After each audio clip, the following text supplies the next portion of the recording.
这是我第一次看到这么多导弹飞过去。从中国自驾房车绕了一圈亚欧大陆后，我们回到了俄罗斯。来到这里，首先要做的3件事就是办汽车保险、买电话卡、换充足的现金。但万万没想到，换现金竟然一波3折，兜里最后只剩几块钱。吃完饭发现钱没带够，天哪，怎么办？路途还看到了上空飞过的导弹，收到了征兵广告，真成了人在囧途呀！最后还是如愿去逛了圣彼得堡的东宫，结果镇馆之宝竟然还是乾隆不要的。这一集要素过多，建议下饭使用。现在在俄罗斯办理保险，这边办保险的人还挺有意思的。这个中文证件它实在是翻译的很头疼。这里可以换人民币啊，也可以换欧元，也可以换美元。非常好，这个保险已经办完了。过来办个电话卡。看这个车，这车轮胎都被炸了。这边的集市很热闹，一路过来看到了无数个征兵的牌子。我们在这个边境城市嘛，这个应该就是卖电话卡。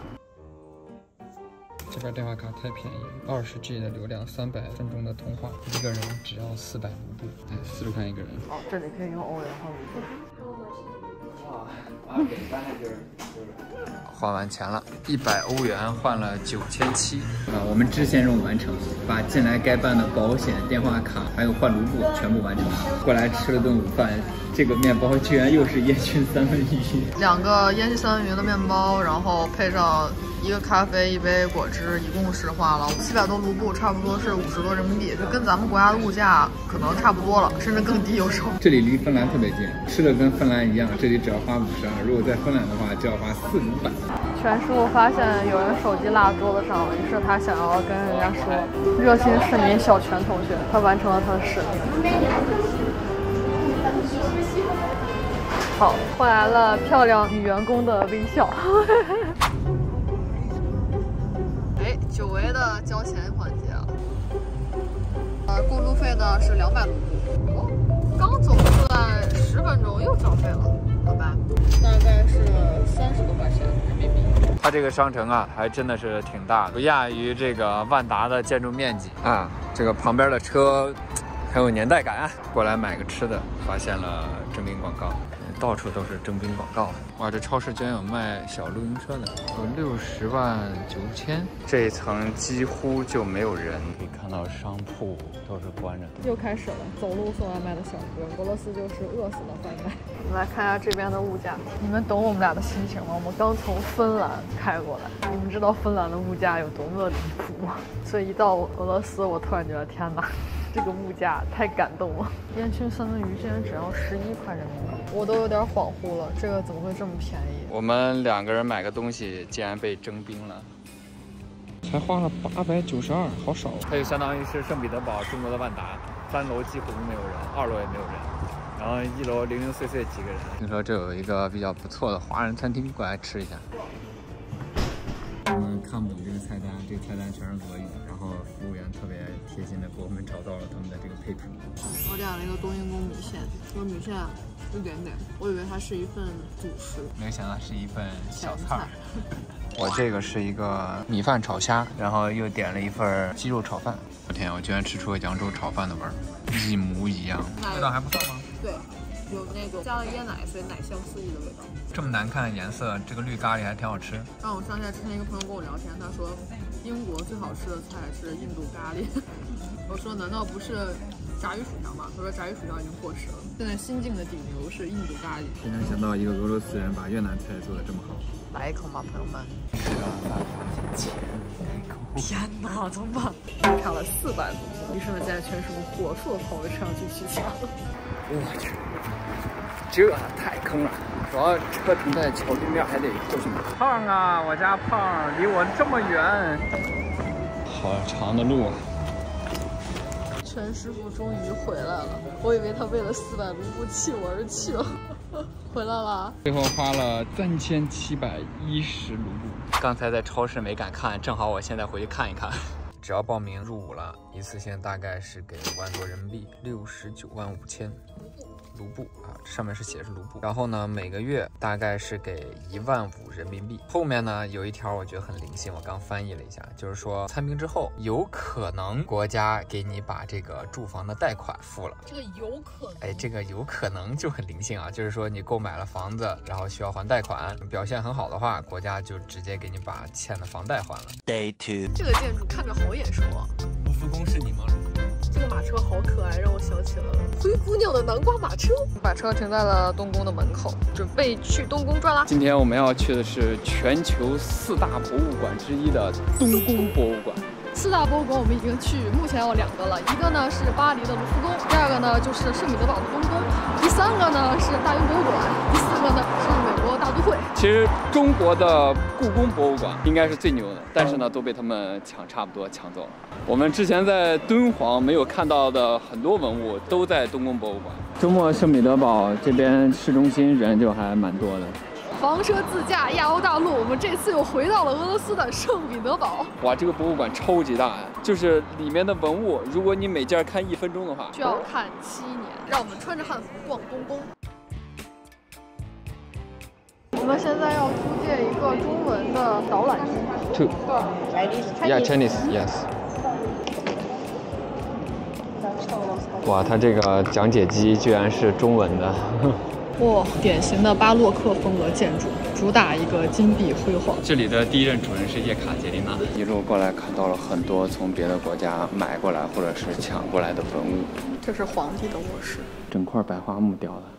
日本展馆竟然有张国老七骡子，为什么会在日本展馆里？这个工匠的功力从微雕就能看出来。对，哇，拿微距拍啊，就能看出来那个细节真的栩栩如生啊。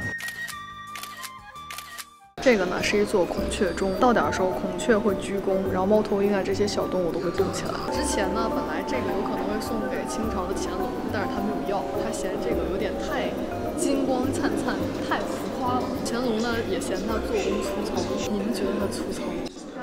它的爪子。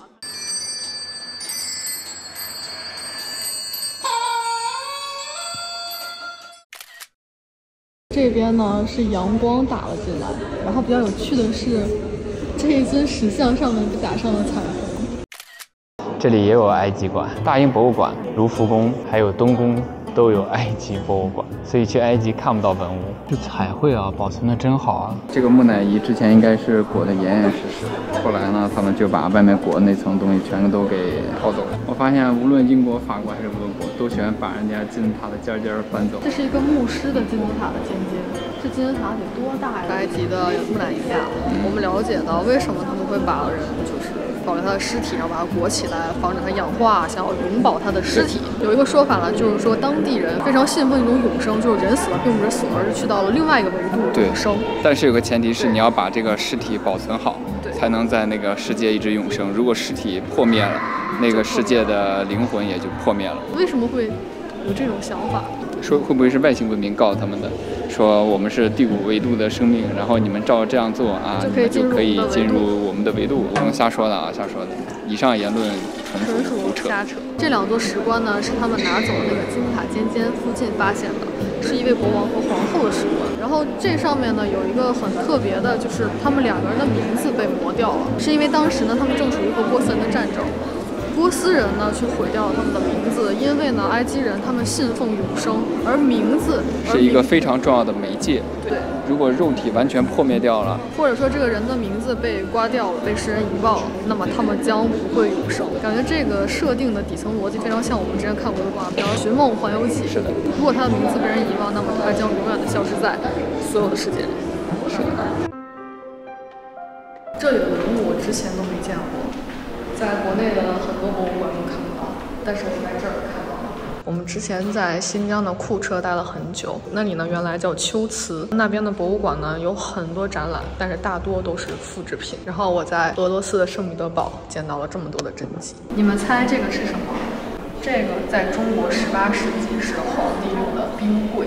哇，这个香炉超级精致。对，这个太精致了。关键是它就是拿一根绳这样挡住。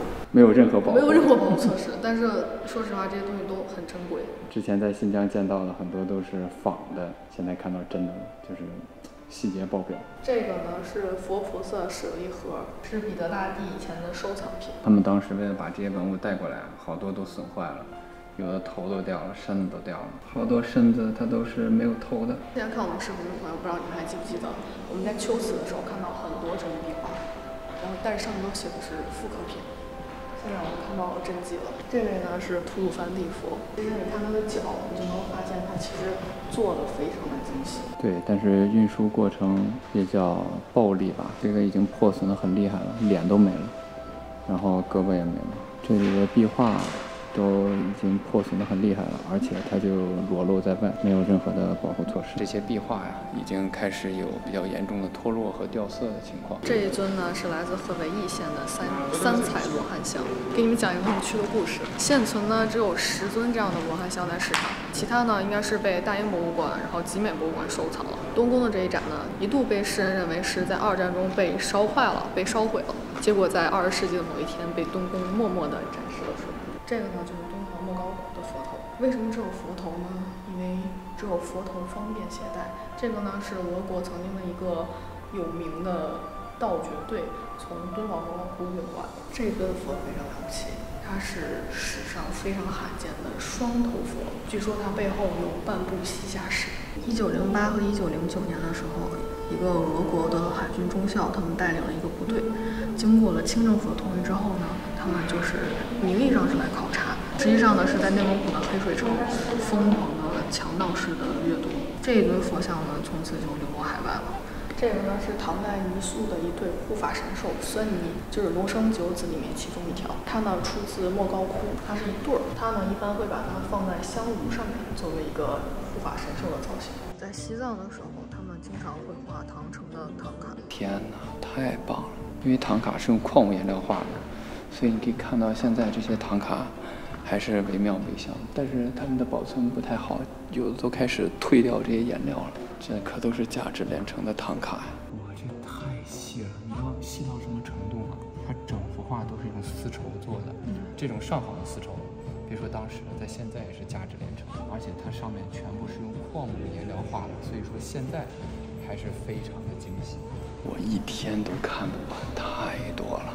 这里面还有好多房间我还没有去呢。3层的这一层都是中国的文物，而且现在我们已经走了3个小时了，我敢说没有一个中国人可以心情平复的从东宫博物馆的3楼走出来。我发现一个神奇的事情，这个呢是他们的电子解说器，输中国展馆的数字之后呢，要不然就是无法显示，要不然呢就是别的展馆的内容。比如说我输一个369，这个是中国馆，但是播放的是一幅油画。跟中国展馆内容完全不相关，但是在对面，这个一定就是达芬奇，还有2幅画在这里。哇，它镶了金边啊！不愧是达芬奇才有的待遇啊！这幅画呢是达芬奇的麦当娜和孩子，母亲和儿子都有光圈，所以他们是神，是玛利亚跟她的儿子耶稣。然后这幅画里面呢，玛利亚送给了耶稣一朵花，我觉得这个跟咱们东方的一个说法很像，就一花一世界，一叶一菩提。这个达芬奇的画作呢，从神性转化到人性啊，所以说他展出这2幅画呢是很有寓意的。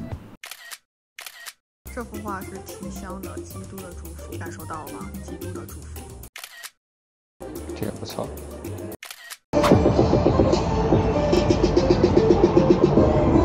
等一下，这个音乐的旋律好熟啊！黄虎，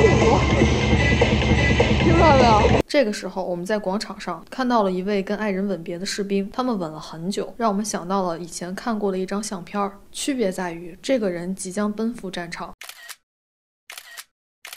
现在呢，我们要去吃晚饭了，很开心的吃饭环节。东宫旁边有一个很有名的海鲜意面店，我们去尝一下味道怎么样？哇，它这边居然有中文菜单哎！错别字，前台。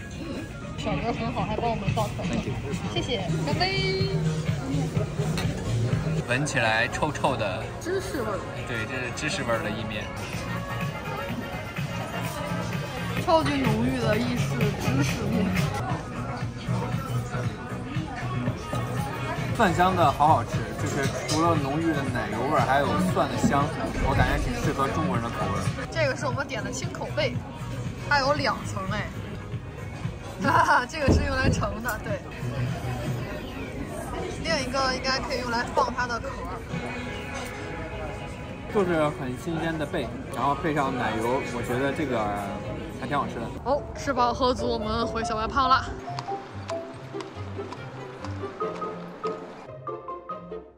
出发，去莫斯科，没超速，但全是狂飙中。停车做饭呢，哇天！突然听到嗖嗖的声音，天空好多导弹从这个头顶划过。